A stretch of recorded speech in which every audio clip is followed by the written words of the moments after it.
Excel Techno School, Guruvayanakere, Venur. Admission open now.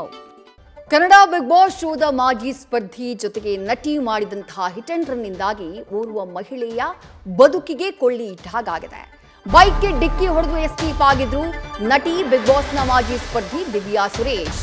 ನಟಿಯ ಅತಿ ವೇಗ, ನಿರ್ಲಕ್ಷ್ಯದ ಚಾಲನೆಯಿಂದ ಅಪಘಾತ ಸಂಭವಿಸಿದೆ. ಬ್ಯಾಟರಾಯನಪುರದ ಎಂಎಂ ರಸ್ತೆಯಲ್ಲಿ ನಡೆದಿದ್ದಂತಹ ಅಪಘಾತ ಇದು. ಘಟನೆಯಲ್ಲಿ ಗಾಯಾಳು ಅನಿತಾ ಮೊಣಕಾಲಿನ ಚಿಪ್ಪು ಮುರಿತ ಆಗ್ಬಿಟ್ಟಿದೆ. ಎಫ್ಐಆರ್ನ ದಾಖಲಿಸಿ ಬ್ಯಾಟರಾಯನಪುರ ಪೊಲೀಸರು ಪ್ರಕರಣಕ್ಕೆ ಸಂಬಂಧಪಟ್ಟ ಹಾಗೆ ತನಿಖೆಯನ್ನ ಮಾಡ್ತಿದ್ದಾರೆ. ಕಳೆದ ಅಕ್ಟೋಬರ್ 4ನೇ ತಾರೀಕು ರಾತ್ರಿ 1:30 ಸುಮಾರಿಗೆ, ತಡರಾತ್ರಿ 1:30 ಸುಮಾರಿಗೆ ನಡೆದಿದ್ದಂತಹ ಅಪಘಾತ ಇದು. ಬೈಕ್ಗೆ ದಿವ್ಯಾ ಸುರೇಶ್ ಓಡಿಸ್ತಾ ಇದ್ದಂತಹ ಕಾರ್ ಡಿಕ್ಕಿಯನ್ನ ಹೊಡೆದಿತ್ತು. ಗಾಯಾಳು ಅನಿತಾ ಅವರನ್ನ ನಮ್ಮ ಪ್ರತಿನಿಧಿ ಅಂಕಿತಾ ಮಾತನಾಡಿಸಿದ್ದಾರೆ, ನೋಡೋಣ ಬನ್ನಿ. ಬಿಗ್ ಬಾಸ್ನ ಮಾಜಿ ಸ್ಪರ್ಧಿ ದಿವ್ಯಾ ಸುರೇಶ್ ಅವರ ಮೇಲೆ ಹಿಟ್ ಅಂಡ್ ರನ್ ಕೇಸ್ ದಾಖಲಾಗಿದೆ. ಅವರು ಮಾಡಿರುವಂತಹ ಅತಿ ವೇಗದ, ಅಜಾಗರೂಕತೆಯ ಚಾಲನೆ ಹಾಗೆ ನಿರ್ಲಕ್ಷ್ಯದಿಂದ ಯುವತಿಯೊಬ್ಬರು ಆಸ್ಪತ್ರೆ ಪಾಲಾಗುವಂತೆ ಆಗಿದೆ. ಸದ್ಯಕ್ಕೆ ಅವರು ಇದ್ದಾರೆ, ಗಾಯಾಳು. ಬನ್ನಿ ಮಾತನಾಡಿಸ್ತಾ ಹೋಗ್ತೀನಿ.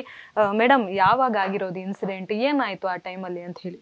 ನಾವು 3ನೇ ತಾರೀಕು ನೈಟ್ ಎಲ್ಲ 3ನೇ ತಾರೀಕು ನೈಟು ಮತ್ತೆ ಮಾರನೇ 4ನೇ ತಾರೀಕು ನಾವು ಮಾದೇಶ್ವರ ಬೆಟ್ಟಕ್ಕೆ ಹೋಗ್ಬೇಕಿತ್ತು. ನಾವು ಇಲ್ಲೇ ನಮ್ಮ ಅತ್ತೆ ಮನೇಲಿ ಇಲ್ಲೇ ಇದ್ವಿ.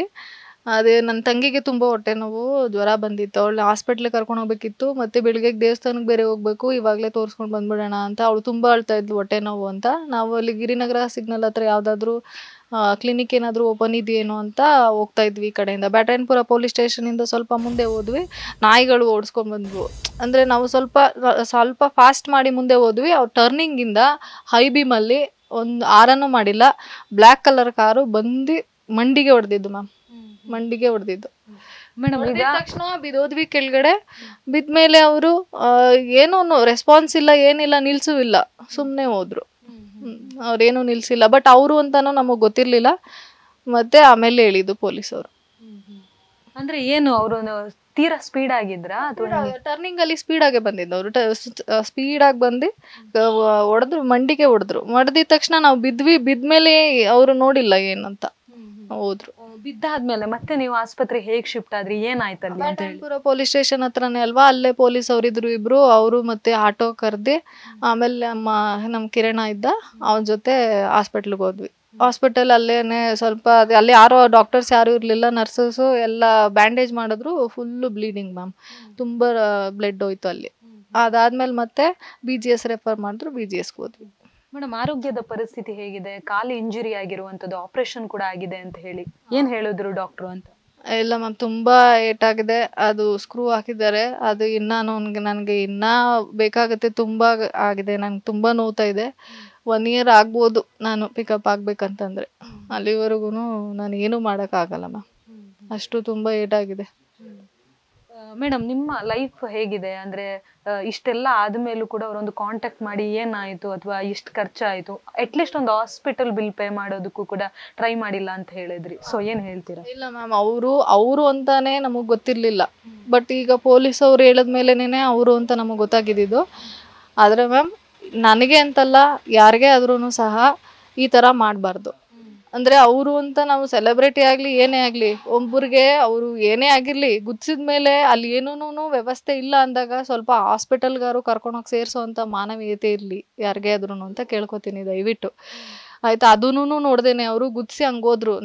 ನಾವೇನು ಇಲ್ಲಿ ಶ್ರೀಮಂತರಲ್ಲ ಮ್ಯಾಮ್, ನಾವು ಹಳ್ಳಿಯಿಂದ ಬಂದಿರೋದು. ಈ ಬೆಂಗಳೂರಿಗೆ ಕೂಲಿ ನಾಲಿ ಮಾಡ್ಕೊಂಡು ಜೀವನ ಮಾಡಕ್ಕೆ ಅಂತಾನೆ ಬಂದಿದ್ದು. ನಾವು ಏನಿಲ್ಲಿ ಶ್ರೀಮಂತರಲ್ಲ ಯಾರೂ.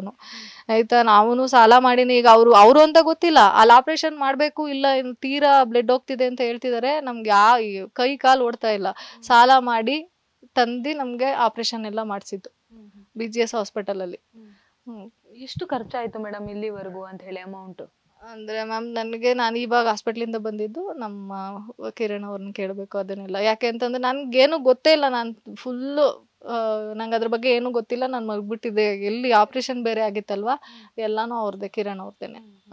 ಮೇಡಮ್ ನಿಮ್ಮ ಫ್ಯಾಮಿಲಿ ಬಗ್ಗೆ ಹೇಳೋದಾದ್ರೆ ಮೇಡಮ್ ಯಾರ್ಯಾರು ಏನೇನು ಕೆಲಸ ಮಾಡ್ತಾ ಇದ್ದಾರೆ ಅಂತ ಹೇಳಿ? ನಮ್ಮ ತಂದೆಯವರು ಅಡುಗೆ ಕೆಲಸ ಮಾಡ್ತಾರೆ, ಅವರು ಅಲ್ಲೇನೇ ಇರೋದು, ಹಳ್ಳಿಲೇ ಇರೋದು. ನಮ್ಮ ತಾಯಿ ಮನೇಲೇ ಇರ್ತಾರೆ, ಜೊತೆಯಲ್ಲಿ ವಯಸ್ಸಾದ ಅಜ್ಜಿ ತಾತ ಇದ್ದಾರೆ. ನಾವು ಅಲ್ಲಿ ಇನ್ನೇನು ಜೀವನ ಮಾಡೋಕೆ ಅಲ್ಲಿ ಏನೂ ಇಲ್ಲ ಮ್ಯಾಮ್. ಅದಕ್ಕೋಸ್ಕರ ನಾವು ನಮ್ಮ ಹಸ್ಬೆಂಡು, ನನಗೂ 7 ವರ್ಷ ಮಗಳಿದ್ದಾಳೆ, ಅವಳನ್ನ ಇಲ್ಲೇ ಸ್ಕೂಲ್ಗೆ ಹಾಕ್ಕೊಂಡು ನಮ್ಮ ಮನೆಯವರು ಆಟೋ ಓಡಿಸ್ತಾರೆ, ಅವರು ಕ್ಯಾಟ್ರಿಂಗ್ ಹೋಗ್ತಾರೆ.